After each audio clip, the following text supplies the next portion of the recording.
Nick McArdle reporting there in Paris. A great insight with thanks to our friends at Toyota. Welcome back to Nine's Wide Water Sports and our coverage of the Paralympics 2024. We've got some breaking news for you. The triathlon, which was scheduled to be held this afternoon, it's been postponed. You'll never guess why. Surprise, surprise. All due to the water quality at the River Seine.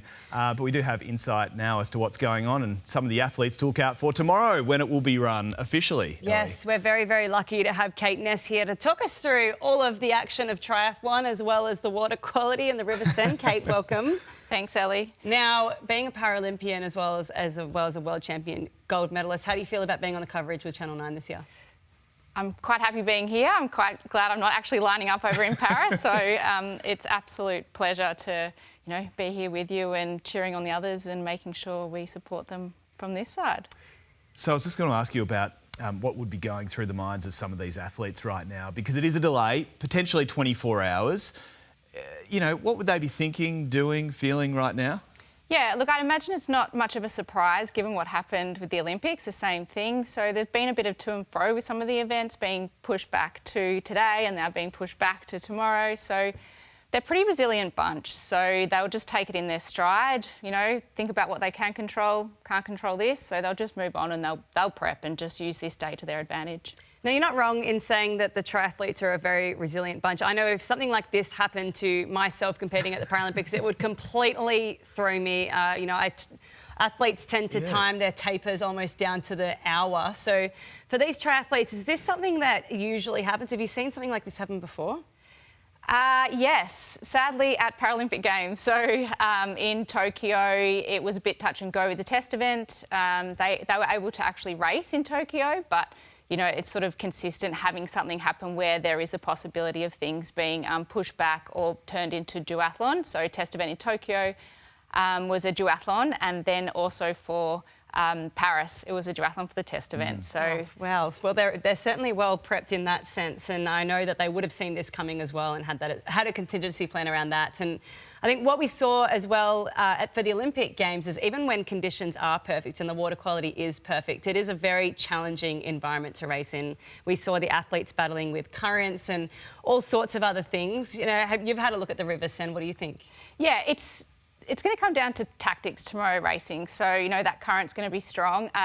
We've got quite a good bunch of swimmers in the Australian team. So they're going to use that to their advantage and, be quite strategic out there in the swim.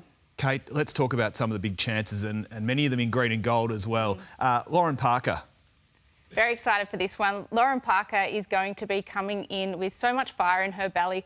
A phenomenal athlete. She actually is also going to be competing in the cycling. So the first para athlete to do so in 32 years across 2 sports.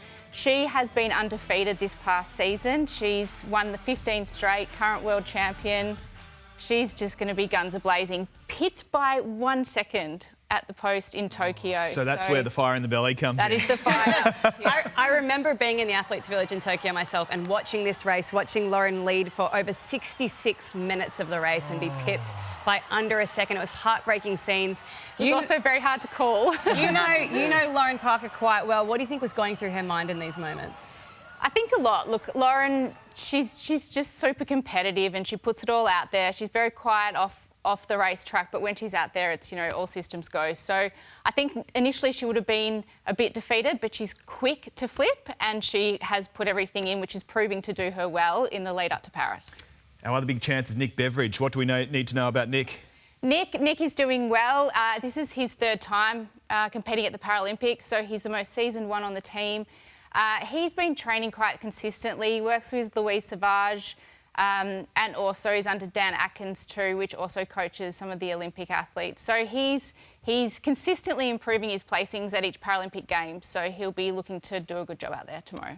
And Kate, one thing that I'm loving about our Paris Paralympic team is the debutantes.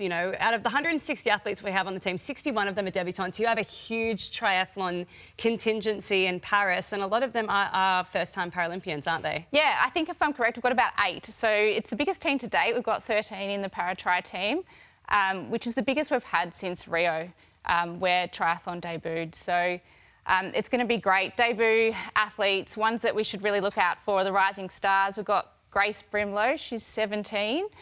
Definitely young out there and our youngest one on the team, but she's just showing so much prospects and, you know, she'll take it in her stride, and let's just keep an eye on her tomorrow and then for future events. We've also got Anu Francis, silver medalist at Worlds.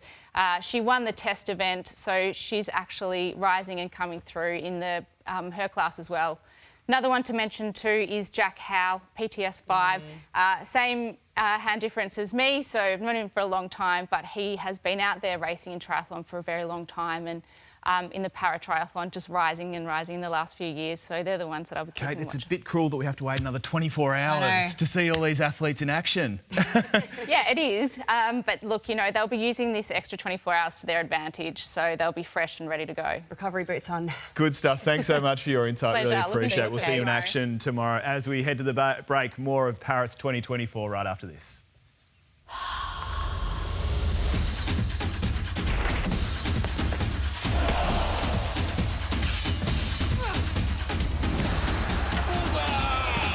Nine Now has every minute of the Paralympics.